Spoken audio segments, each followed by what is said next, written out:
이 15장 말씀을 보면서 맨 마지막에 나와 있는 옷에, 그 옷단에 술을 만들어서 청색끈을 그 귀에 술에 더하라 라는 말씀을 가지고 길게 함께 알아보았습니다. 여러분, 이 청색이라는 것이 하늘빛이고 하늘의 은혜를 상징하는 그 당시에는 왕족의 상징이 이 청색 푸른 빛이었는데, 사실 평미에 불과한, 또 애굽에서 노예로 살았던 사람들에 불과했던 이 이스라엘 민족의 옷이 쳐져 있으면 옷 제일 밑에 끝단에 청색 실을 달아라 라고 했습니다. 그런데 이 청색 이 실을 붙잡을 때 하나님의 은혜와 능력들이 역사한다 라고 했습니다. 그래서 제가 말씀드리기를 이 1세기 당시, 예수님 당시 1세기 문헌을 랍비가 썼던 글들을 보면 이 온전치 못한 자가 온전한 자의 술을 잡으면, 청색끈을 잡으면 온전케 된다라는 이런 글귀를 읽어볼 수가 있습니다. 그런데 이 일반적인 사람들의 이 옷단에 청색 실을 잡는 것은요, 굉장히 무례한, 혹은 아무나 손댈 수 없는 것이 이 청색끈이었다라고 말씀을 드렸어요. 기억나십니까? 할아버지의 수염을 손자들은 가끔 만질 수가 있어요. 근데 다른 사람이 할아버지의 나이 든 어르신의 수염을 붙잡는 것은 매우 무례한 행위고 이 욕을 먹어 마땅한 일이었다라고 얘기했어요. 그리고 더 나아가서 다른 집의 여자가 남의 집에 남자의 옷에 이 머리를 뒤집어 쓰고 있는 옷단의 끝에 있는 이 술을 잡는 것은 굉장히 아무나 잡을 수 없는, 오직 그 집안의 딸들과 여자들만 잡을 수 있다라고 말씀을 드렸어요. 근데 어느 날 누가 왔습니까? 예수님께 12회를 혈루증을 앓던 여자가 왔습니다. 이 여자가 사람들이 가득 차서 주님 곁에 모여 있는데 몰래 뒤에 살짝 왔고 뭘 붙잡았습니까? 주님의 옷단에 있는 그 청색끈을 잡았다라고 얘기했어요. 여러분, 이 옷을 잡는 것, 옷 끝에 있는 이 청색끈을 잡는 것은 어떤 의미가 있는가? 엘리야가 이제 하나님의 불병거를 타고 주님의 거룩한 보좌 앞으로 나가게 됩니다. 이 엘리야가 올라가면서 떨어진 것이 무엇이었습니까? 엘리야의 겉옷이었어요. 이 겉옷을 붙잡고 이 엘리사가 어떻게 했습니까? 요단강을 내리침에 엘리야의 하나님이 어디 계십니까? 라고 하면서 그 옷으로 내리침에 그 요단강이 갈라졌다라고 얘기했습니다. 여러분, 이 옷은, 그리고 옷단의 끝에 있는 이 술은요, 그 사람의 권위와 능력을 상징하는 것이었다고 했습니다. 여러분, 이 여자가 12회를 혈루증으로 앓던 여자가 주님의 옷단에 딱 그 술에 손을 대는 순간에 어떻게 됐습니까? 나음을 입었다. 혈루의 근원이 말랐다라고 얘기했습니다. 여러분, 이 청색끈은 옷에, 흰색 옷을 즐겨 입었던 이스라엘 사람들의 옷의 제일 끝에 있는 이 하얗게 옷이 천이 되어져 있고 모든 것이 다 시줄과 날줄로 엮여져 있는데 맨 끝에 한 줄은 청색 실이 시줄과 날줄로 묶이지 않고 풀려져 있더란 거예요. 이게 무엇인가? 우리 예수님은 하나님의 본체이시고 하나님의 아들이 되신데 그분이 어떻게 됐습니까? 하나님과 동등됨을 취할 것을 여기지 않으시고 오히려 자기를 비워 우리 가운데 사람의 모습으로 왔다라고 말씀드렸습니다. 사람의 모양으로 오신 그 예수가 정확하게 이 청색끈과 같다라고 말씀을 드렸습니다. 여러분, 이 끈을 묶는, 매듭을 묶는 원칙이 있다라고 말씀드리는 거 기억나십니까? 5개의 끈을 8개의 매듭을 묶었다라고 했습니다. 이 8과 5 더하면 몇입니까? 13이죠. 13인데 이 치치트란 맨 끝에 있는 이 술의 이름이 치치트인데 이 치치트가 히브리어 단어를 이거를 이제 숫자로 병치해 보면 600이 된다고 말씀을 드렸어요. 그래서 이건 정확하게 몇절 상징하냐면 613. 613은 무엇인가? 구약에 나와 있는 모든 율법의 숫자가 613이었다고 말씀을 드렸습니다. 율법을, 이 하나님께서 우리에게 주신 율법을 성취하신 분으로서 예수, 그 십자가에 달리신 예수, 우리 가운데 다가오셔서 그 옷깃을 붙잡으면 모든 사망의 권세, 모든 어둠의 권세, 모든 질병의 권세가 끝이 나버리고 생명을 얻게 하시는 그 예수가 바로 이 청색끈이었다라고 제가 설명을 드렸습니다. 자, 오늘 이 본문에서 보시면요, 이제 16장으로 넘어가 보시면 이스라엘 민족의 역사 속에서 이 광야 역사 속에서 가장 극악무도한 죄악의 한 사건이 이 본문에 기록되어 있습니다. 이 본문의 사건, 고라야와 다단과 아비람과 온의 이 반역 사건은 얼마나 중요한 사건이었는지 신약 성경에도 이야기가 나오고 있습니다. 예를 들어서 고린도전서 10장에서 보시면 바울이 뭐라고 이야기하고 있냐면, 그들 가운데 어떤 사람들이 원망하다가 멸망시키는 자에게 멸망하였나니 너희는 그들과 같이 원망하지 말라. 이게 뭐냐면 고라 사건을 이야기하고 있는 거예요.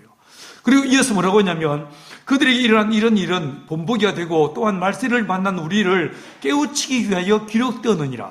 그런 저 선주로 생각하는 자 넘어질까 조심하라 라고 말씀하고 있습니다.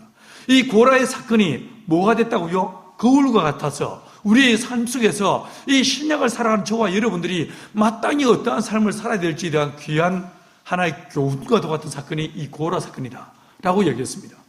유다서 1장 11절에 이 말씀이 한 번 더 나옵니다. 뭐라고 말하고 있냐면, 화 있을진저 이 사람들이여 가인의 길에 행하였으며 삭을 위하여 발람의 어그러진 길로 몰려갔으며 고라의 패역을 따라 멸망을 받았도다 라고 얘기하고 있습니다. 이 고라 사건이 이와 같이 신약 성경에 두 번이나 등장하면서 신약을 살고 있는 저와 여러분에게 굉장히 중요한 교훈의 말씀이다 라고 얘기했습니다. 여러분, 이 고라의 사건이 우리에게 주는 교훈이 무엇일까요? 이 말씀은 우리에게 도대체 어떤 이야기를 들려주기를 원하시겠습니까? 여러분, 성경을 통해서 보시면요, 하나님께서 사람을 직접적으로 만나시는 법이 없습니다.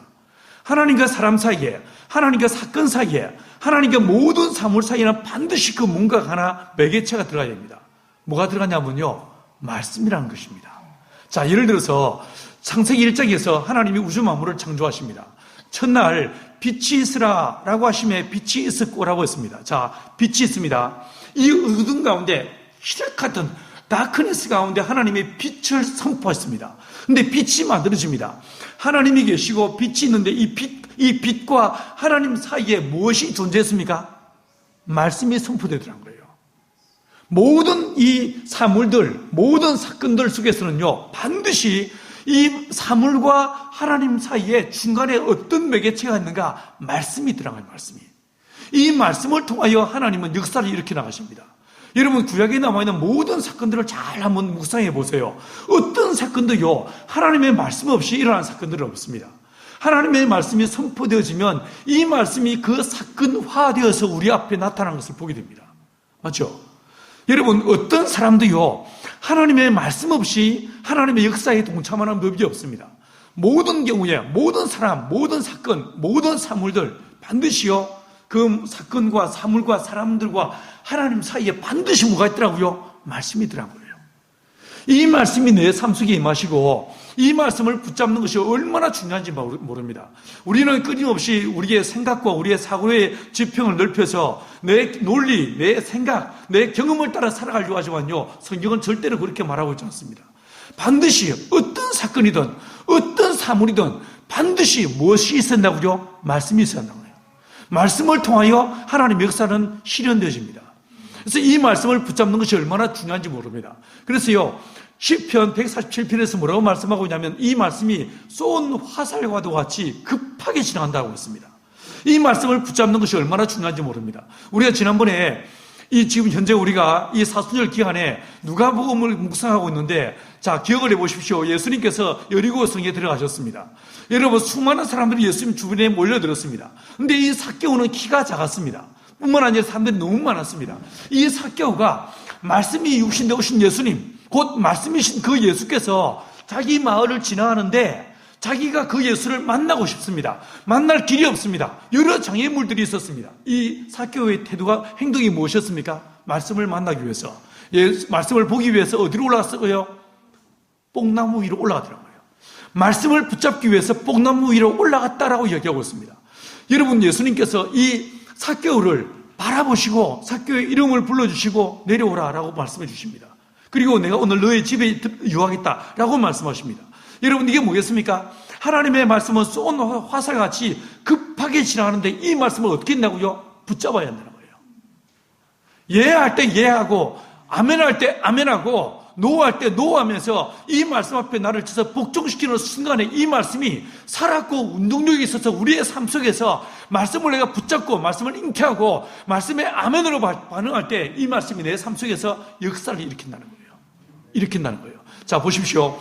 하나님의 말씀이 반드시 어떤 사물이든 어떤 사건이든 사람과 하나님 사이는 반드시 주의 말씀이 선포되어지는데, 여러분, 하나님께서요, 이 말씀을 우리 인간에게 주시는 하나님의 어떤 매개자들을 세우십니다.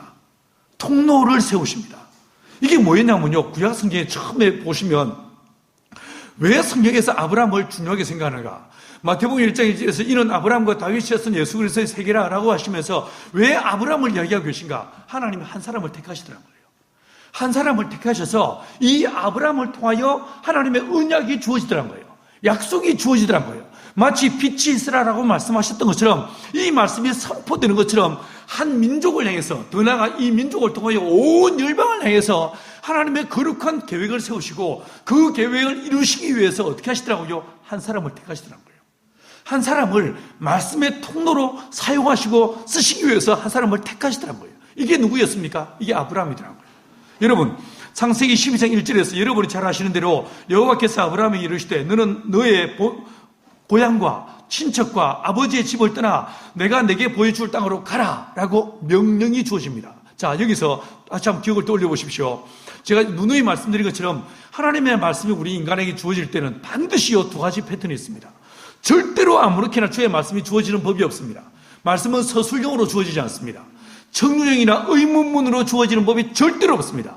말씀이 우리에게 주어질 때는 반드시요 명령으로 주어집니다. 하라, 하지 말라라는 명령으로 주어집니다.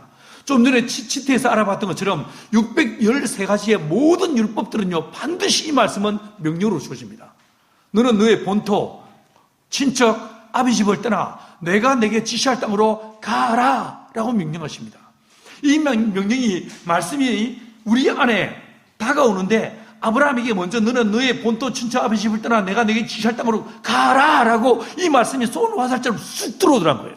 쑥 들어오는데 이 명령의 말씀 다음에 반드시 이 명령은요, 그 뒤에 뭘 수반합니까? 약속을 수반합니다. 반드시 그 뒤에 약속이 나옵니다. 자, 들어보십시오. 내가 너로 큰 민족을 이루고 내게 복을 주어 내 이름을 창대케 하리니 너는 복이 될지니라. 자, 그러면서 그 다음에 이어서 뭐라고 말씀하시냐면요, 이 아브라함을 창대케 하시고 내가 너를 복이 되게 하는데 너를 축복하는 자에게 축복을 주고 너를 저주하는 자에게 저주하겠다라고 말씀하십니다. 이 아브라함이 뭘 주신 거예요? 말씀을 주신 거예요. 하나님의 말씀이 어둠 가운데 빛이 있으라라고 말씀이 선포되는 것처럼 한 사람 안에 말씀이 주어지더란 거예요. 이 말씀이 딱 주어지는데 아브라함이 그 말씀을 어떻게 합니까? 말씀대로 순종하며 나아갑니다. 이 말씀을 그가 뭐한 것입니까? 말씀을 붙잡은 거예요. 말씀을 수용한 거예요. 아멘으로 순종하더란 거예요. 이렇게 되니까 이 말씀이 아브라함에게 들어왔고 이 아브라함에게 들어온 이 말씀이 어떻게 됩니까? 그 민족을, 그 역사를 이루어 나가기 시작하더란 거예요. 여기서요, 매우 중요한 원칙이 하나 등장합니다. 말씀은 누구를 통해서? 한 사람을 통하여. 택하심을 받은 한 사람을 통하여 말씀이 주어지는 걸 보게 됩니다. 여러분이 아시는 것처럼 아브라함에게는 사실 아들이 많이 있었습니다. 그들을 통해서도 여러 아들이 태어났습니다. 그 수많은 아들들 중에서 장자도 있었지 않습니까? 그런데 하나님은 그 수많은 아들들 중에서 딱 한 사람을 먼저 택하십니다. 누구였습니까? 이삭이었어요. 하나님이 한 사람을 아브라함을 부르신 것처럼 수많은 자들 중에서 아브라함을 택하셔서 내가 너를 통해서 라고 말씀하시는 것처럼 아브라함의 자녀들 중에서도 여러 사람이 있었지만 한 사람, 이삭을 통하여 하나님 역사를 풀어가십니다. 여러분, 이삭에게도 여러분이 아시는 것처럼 에서와 야곱이라는 두 아들이 있었습니다. 그런데 하나님의 원칙이 무엇이었습니까? 하나님은 에서가 아니라 야곱을 택하여 버립니다. 이에 대해서 성경은 뭐라고 말하고 있냐면, 기록된 바 로마서 9장 13절입니다. 내가 야곱은 사랑하고 에서는 미워야 하였다 함과 같으니라. 이게 무엇입니까? 하나님의 주권인 거예요. 이건요, 에서의 어떤 성정이나 기질과 상관없이 이건 무엇입니까? 하나님의 절대 주권으로 하나님이 이 이삭을요, 그리고요, 야곱을요, 하나님 택하시더란 거예요. 하나님의 거룩한 부르심과 하나님의 절대 주권으로서의 왕으로서의 그 주님의 권위를 따라 한 사람을 딱 택하시고 그를 통해서 역사를 이루어 나가기 시작하더란 것입니다. 여러분, 이것이 출애굽기에 들어오면서 애굽 땅에서 노예로 살던 이스라엘 민족을 구원하시는 이 거룩한 구원의 역사, 하나님의 구원 경영을 위해서 주님은 이 방식을 똑같이 이용하십니다. 어떻게 하십니까? 한 사람을 택하십니다. 누구였습니까? 모세. 이 모세 한 사람을 부르시고 모세를 통하여 하나님의 약속을 주시고 명령을 주십니다. 맞죠? 명령을 주셨고 너는 가라. 네 민족에게 가서 네 민족을 구원하라 라는 명령이 주어지면서 동시에 지팡이를 주시고 약속을 주시는 것을 보게 됩니다. 자, 여러분, 이 모세를 부르신 다음에 이 모세를 통하여 이스라엘 민족을 구원해내시고 그 다음에 하나님이 어떻게 하시냐면요, 율법을 제정하십니다. 그리고 제사의 법도를 쭉 세우기 시작하십니다. 여기서 뭐가 등장하냐면 제사장라는 것이 등장합니다. 한 사람을 택하십니다. 출애굽기 29장에서 제사장을 택하시고 이 제사장을 통해서 이 사람은 사실요 이스라엘 민족 중에 그냥 원 오브 댐인 거예요. 그냥 그들 중에 한 사람에 불과한 거예요. 그런데 어떻게 합니까? 하나님이 아브라함을 택하신 것처럼 이삭을 택하신 것처럼 레위 지파를 택하시고 레위 지파 중에서도 아론의 후손들 중에 사람들을 딱 부르셔가지고 너는 제사장이야 라고 세우시더란 거예요. 그래서 이 제사장이 온 이스라엘 사람들을 대신해서 어떻게 합니까? 하나님의 지성소 안으로 들어가게 하시더란 거예요. 들어가게 하시고 그 다음에 나올 때는 이 사람이 대제사장이 하나님의 지성소 안으로 들어갈 때 무엇을 가지고 들어간다고 했습니까? 죄와 지난 1년 동안 이스라엘 사람들 지은 죄와 또 한 가지 또 뭐였습니까? 피, 어린 양의 피, 이 피를 가지고 주님의 지성소 안으로 들어간다고 했어요. 기억나십니까? 그런데 그 피로서 죄를 다 주 앞에 속한 다음에 고백하고 자백하고 주님의 거룩한 용서가 선포되면 이 사람이 나올 때는 뭘 갖고 나온다고 했어요? 하나님의 용서, 하나님의 속죄, 하나님의 은혜를 가지고 나온다고 말씀을 드렸습니다. 자, 이 사람이 하나님의 거룩한 부르심을 받아 기름 부음 받은 제사장이 이스라엘 온 민족을 대신해서 하나님의 지성소 안으로 들어가고 그리고 약속을 받아서 하나님의 거룩한 용서를 받아서 나와서 온 이스라엘 민족을 향해서 이 약속을 그리고 용서를 선포하더라는 거예요. 자, 여러분, 이것이 하나님의 원칙이에요. 하나님의 원리예요. 이건 어쩔 수가 없어요. 우리가 어떻게 이러실 수 있습니까? 라고 우리가 감히 토로를 할 수 없는 부분인 것을 보게 됩니다. 여러분, 이것이 가나안 땅으로 들어간다면은 제사장에서 하나님의 율법과 하나님의 율법이 제정되어지고 하나님의 모든 이 원칙이 세우신 다음에 말씀이 온 이스라엘 민족에 주어지는 통로를요 조금 더 세분화하십니다. 어떻게 하시냐면 이 구약시대는 다시 말해서 광야에서는 모세를 통하여 제사장을 통하여 하나님의 은혜와 율법이 선포되게 하시다가 가나안 땅에 딱 들어가고 난 다음에는 세 가지 직분자들을 세우십니다. 무엇이었습니까? 왕이 있었어요. 두 번째로요 여전히 계속되는 제사장이 있습니다. 세 번째로 누가 있습니까? 선지자가 있었습니다. 이 세 그룹을 통하여 하나님의 말씀이 온 이스라엘 민족에게 선포되고 주어지더라는 거예요. 그래서 그 말씀 앞에 이스라엘 민족이 순종하게 만들었습니다.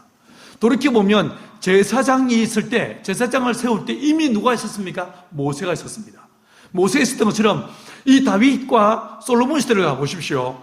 여러분 여전히 제사장이 있었겠죠. 그러나 보시면 다윗 시대에 혹은 히스기야 시대에 혹은 요시야 시대에 보시면요 오히려 제사장보다 선지자보다 누구를 통하여 왕을 통해서 정치적 리더십을 통해서 하나님의 강력한 역사심과 하나님의 계시를 풀어내시는 걸 보게 됩니다.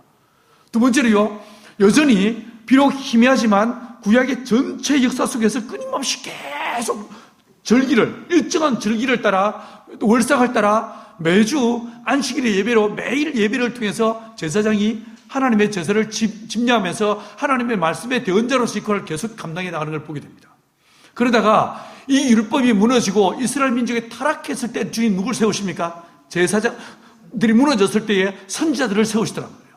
그를 통해서 하나님은 말씀을 온 이스라엘 민족에 끊임없이 들려주시더란 거예요. 자, 요 세 가지가 신약으로 딱 넘어오면서 어디로 귀결되어집니까? 예수 그리스도로. 구약에는 율법이란 주의 말씀을 통해서 이스라엘 민족과 관계를 맺으시는데 이 율법이 제사장을 통해서 선지자를 통해서 혹은요 왕을 통해서 이 말씀이 선포되었다면 신약에 딱 와서는요 이것이요 복음이란 이름으로 이름이 바뀝니다.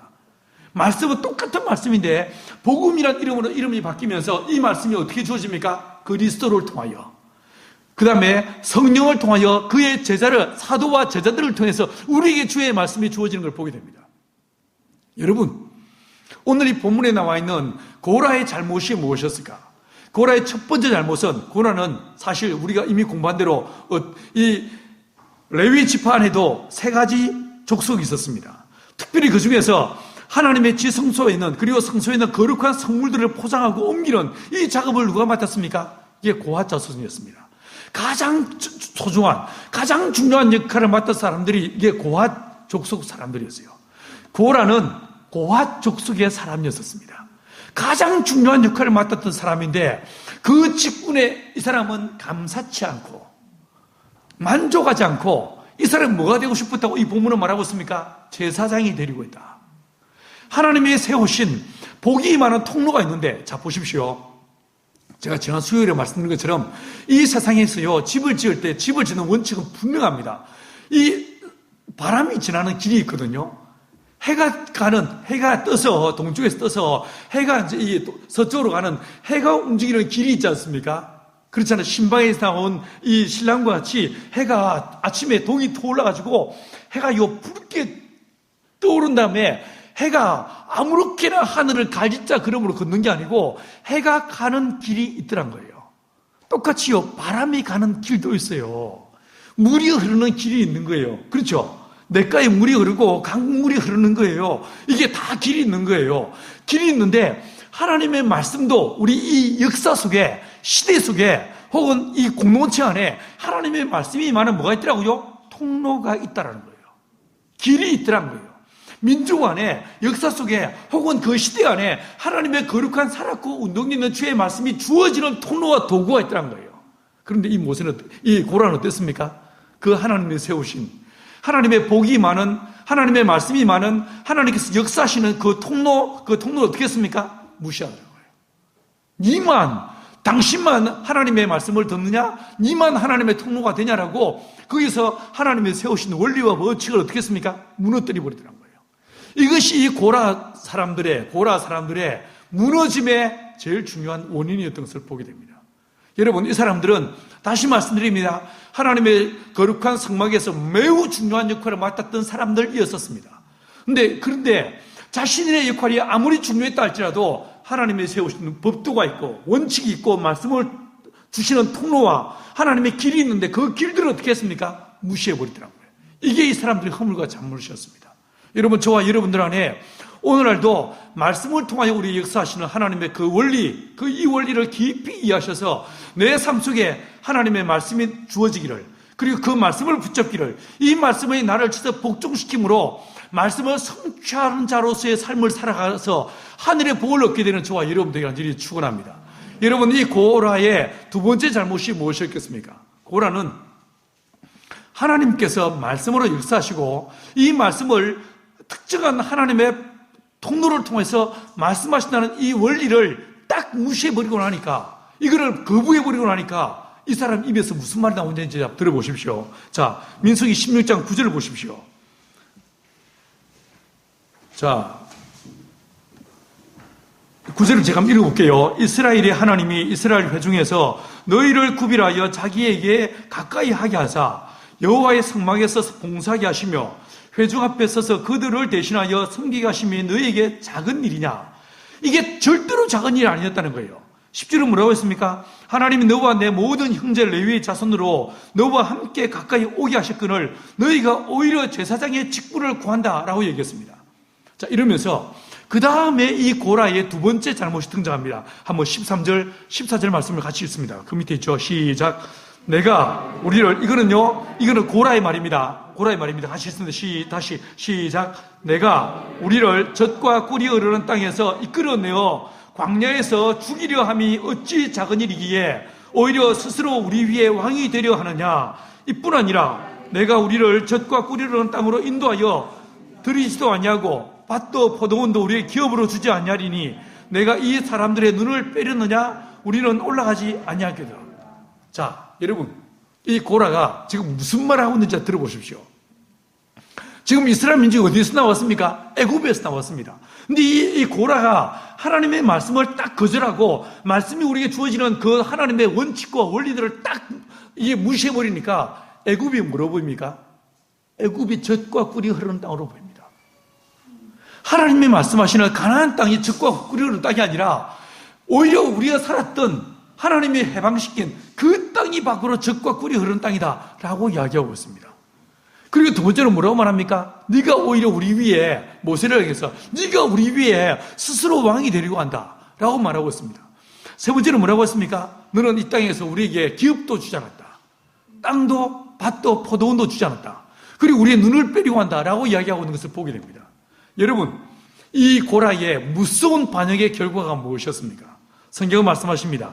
31장 1절에 보니까 그가 이 모든 말을 마치자 그들이 섰던 땅이 갈라져 버립니다. 그리고 고라와 그 옆에 있던 모든 사람들이 어떻게 됐습니까? 땅이 그 입을 열어 그들과 그들의 집과 고라에 속한 모든 사람과 그들의 재물을 삼켰다라고 이야기하고 있습니다. 여러분, 하나님의 원리와 원칙들을 무시해버리고 자기의 생각과 자기의 주관을 앞세우는 이 사람들을 하나님이 어찌 보면요, 진짜 무자비하게 하나님은 그냥 쓸어버리신 걸 보게 됩니다. 여러분, 그리고 고라편에 섰던 250명의 지도자들, 그들 역시 여호와께로부터 불이 나와서 모두 죽고 만 것을 보게 됩니다. 사랑하는 여러분, 우리의 삶 속에서 하나님의 세우신 영적 원리들, 주님께서 오직 예수의 십자가의 피를 통하여 우리를 구원하시고 오직 예수 이름으로 우리를 하나님의 보좌 앞으로 이끄시는, 오직 예수를 통하여 우리를 만나시겠다고 하는 이 하나님의 영적 원리를 깊이 이해해서 우리 안에서 말씀을 우리에게 주시는 하나님의 은혜의 도구와 통로가 되는 오직 예수, 그 예수만 붙잡는 저와 여러분들에게 간절히 축원합니다. 여러분, 한 가지 먼저 살펴볼 게 있습니다. 여러분, 이 본문에서 보시면요, 이 고라가 죽고 난 다음에 온 이스라엘 민족이 뭐합니까? 모세에게 나왔고 이 모세를 향해서 당장이라도 때려 죽일 것 같이 이 사람들이 아각대기 시작했습니다. 그 속에서, 그 상황에서 하나님께서 이 모세에게 뭐라고 하십니까? 내가 당장에, 지금 당장에 이 온 이스라엘 민족을 멸절시켜버리겠다, 죽여버리겠다고 말씀하십니다. 맞죠? 자, 한번 보십시오. 22절 말씀 같이 한번 읽어보십니다. 22절 시작. 그 두 사람이 엎드려 이르되 하나님이여, 모든 육체의 생명의 하나님이여, 한 사람이 범죄의 끈을 온 회중에게 진노하시나이까. 여러분, 이 이스라엘 민족을 불순종하고 거역하는 고라의 편에 서버린, 사실 이스라엘 민족은 한번 우리가 이스라엘 민족이었다고 생각해 보세요. 그 나일강변에 그 풍성했던, 그때 우리가 부추와 마늘과 수박을 먹을 때 그때가 진짜 좋았어 라고 말하던, 그 고기 까마 곁에 앉아있을 때가 좋았어 라고 말하던 이스라엘 민족을 한번 상상해 보십시오. 지금 어디에 서 있습니까? 광야에 서 있습니다. 눈에 보이는 건 뭐밖에 없습니까? 모래밖에 없습니다. 아무것도 내가 할 수 있는 게 없습니다. 이런 감옥보다 더한 이 광야에 떨어진 이 이스라엘 민족, 이 속에서 사실은 누구 하나 예외 없이 그 속에 무엇이 있었겠습니까? 불만이 있었을 거예요. 불평이 있었을 거예요. 어렵고 불편하고 진짜 힘들었을 거예요. 근데 누구 하나 예외 없이 그 안에 깊이 내재된 불평과 불만이 있는데 여기에 불을 지른 사람이 누구였어요? 고라더란 거예요. 사실은 돌아보면 이 광야는 불편하고 불만스럽고 원망할 게 진짜 많이 있지만 또한 동시에 뭐가 있습니까? 하나님의 만나가 있습니다. 하나님의 구름 기둥과 불 기둥이 있습니다. 주님의 보호하심이 있습니다. 주의 인도하심이 있습니다. 하나님께서 만나와 매출하게 매이시는 은혜가 있습니다. 여러분, 우리의 인생은요, 이 마치 광야와도 같이 모든 면이 불평과 불만의 요소만 있는 게 아니고 또한 이 속에 뭐가 있습니까? 은혜가 있더라는 거예요. 그런데 이 속에서 고라는 뭐였습니까? 그 하나님의 은혜, 하나님의 보호하심, 하나님의 그 역사심을 깡그리 무시해버리고 온 이스라엘 민족 속에 넘쳐나는 그 불만을 탁 건드려버리더라고요. 말로. 그 결과 온 이스라엘 민족이 뒤집어져 버립니다. 여러분, 저와 여러분들이 이 고라의 자리에 서지 않게 되기 간절히 축원합니다. 우리가 늘 불평이 있고 어려움이 있다 할지라도 이 속에서 감사의 제목을 찾아내고 하나님의 역사하심을 기억하고 하나님의 은혜를 기억할 수 있는 저와 여러분들이 간절히 축원합니다. 여러분, 그 결과 이 감사치 않는 이스라엘 민족을 향해서 주님이 내가 이 민족을 쓸어버리겠다, 다 죽여버리겠다. 여러분, 이 무슨 하나님의 말씀 앞에서 뭐가 시작됐습니까? 역병이 시작됐습니다. 전염병이 온 이스라엘 민족을 초토화시키기 시작했습니다. 이 코비드-19보다 훨씬 강력한 치사율이 한 100배는 되는 진짜 무서운 질병이 온 이스라엘 민족을 뒤덮기 시작했습니다. 이 속에서 이 이스라엘 민족, 죽음이 이스라엘 민족을 뒤덮기 시작하는 순간에 이 죽음을 극복하는 법칙이 무엇인지를 한번 살펴보십시다. 자, 본문 46절 같이 읽습니다. 46절입니다. 시작.